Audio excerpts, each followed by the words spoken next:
C'est l'heure du témoignage. Témoignage RMC ce matin. Patricia Pérez est avec nous, bonjour. Bonjour, Madame Pérez, merci d'être avec nous ce matin. merci à vous. Votre fils, Adrien, 26 ans, a été tué à la sortie d'une discothèque à Mélan. On est dans le nord-est de Grenoble. C'était il y a 2 ans, jour pour jour.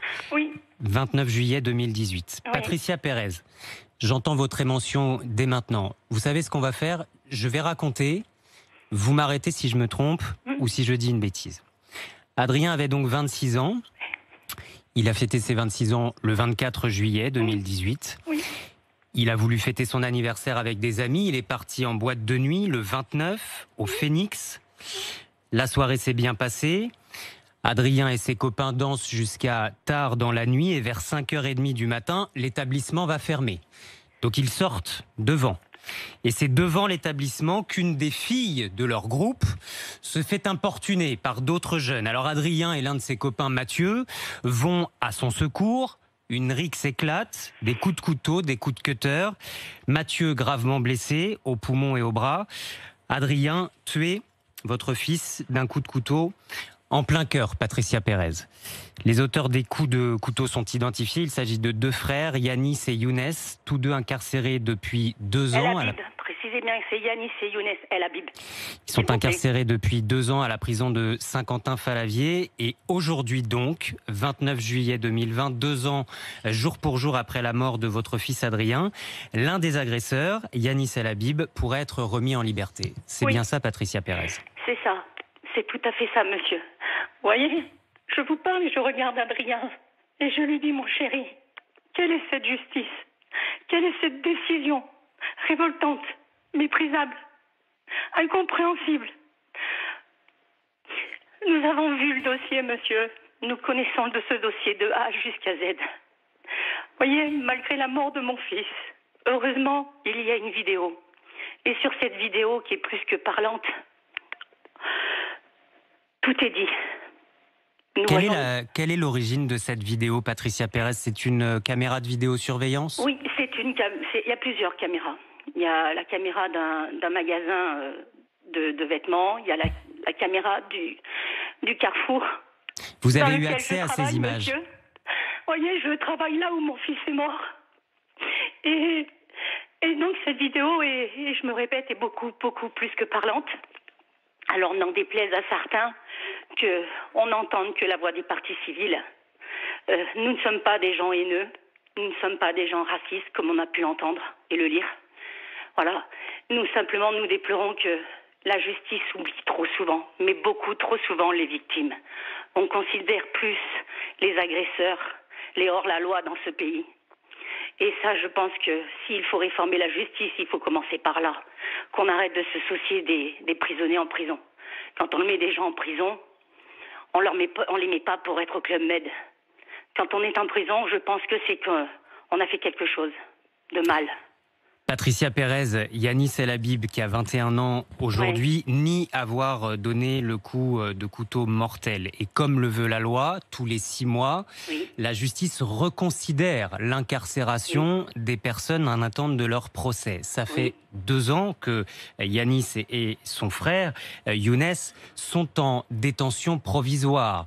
Le juge des libertés et de la détention a donc décidé, contre l'avis du juge d'instruction, contre l'avis du parquet, de demander une remise en liberté de Yanis El Habib.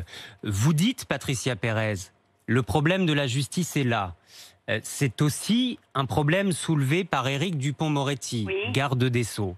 Le problème des détentions provisoires trop longues. D'abord, Patricia Pérez, qu'est-ce qu'on vous dit au niveau du parquet? Pourquoi il n'y a toujours pas eu de procès? J'imagine que vous aussi, vous l'attendez, ce procès. Ça fait 2 ans.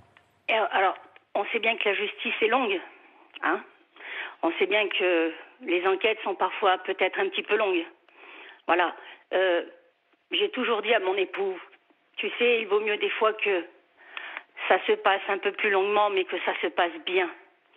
Que lorsqu'on arrivera aux assises, oui, je vois mon fils à la télé, que lorsqu'on arrivera aux assises, tout sera clair, tout sera net. Et, voyez, vous me posez la question que cette juge des libertés a a demandé cette remise en liberté alors que la juge d'instruction et le parquet ne sont pas d'accord. S'ils ne sont pas d'accord, monsieur, vous croyez pourquoi ils ne sont pas d'accord? Parce qu'ils savent très bien ce qu'il y a dans le dossier et que cet énergumène n'a pas sa place dehors. Cet énergumène a sa place en prison. Lui, son frère et le troisième aussi. Vous lancez un appel au garde des Sceaux, Éric Dupond-Moretti, pour votre dossier et pour tous ces dossiers en attente. Pas spécialement pour le dossier d'Adrien, non. Tous les dossiers en attente, Patricia Pérez. Je lance un appel à M. Dupond-Moretti pour toutes les familles de victimes. Il faut arrêter de nous laisser derrière. Il faut mettre les victimes en avant.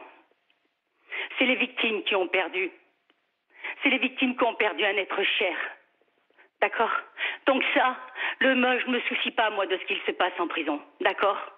Moi, les prisons, je m'en moque un petit peu. Voilà. Je pense que si on a une justice, le mot justice veut bien dire ce que ça veut dire. Justice.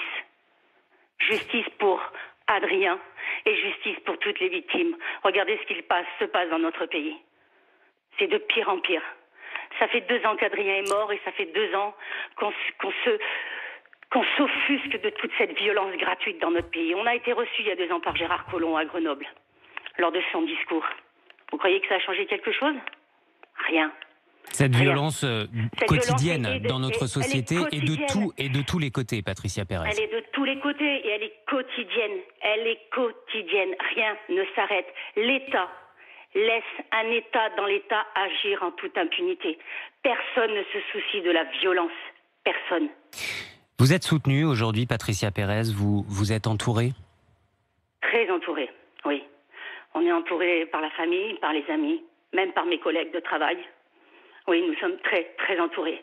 Et si nous ne comprenons pas cette décision, je peux vous dire qu'il y a beaucoup, beaucoup de gens autour de nous qui ne la comprennent pas et qui sont extrêmement révoltés aussi. Décision attendue aujourd'hui, oui. 2 ans jour pour jour après la mort d'Adrien. Oui, vous voyez, il est 7h20. Ça fait 2 heures que mon petit est parti à jamais. Vous savez, on a condamné mon fils à perpétuité. Et on nous a condamnés, nous aussi, à perpétuité. On ne retrouvera l'apaisement que lorsqu'on retrouvera notre petit. Voilà, notre vie, elle est morte, monsieur. Elle est morte ce 29 juillet 2018. Et aujourd'hui, jour pour jour, on revit exactement la même chose. Patricia Pérez, merci. Je vous en prie, merci à vous. Je ne vous embête pas plus longtemps. Merci d'avoir été avec nous ce matin.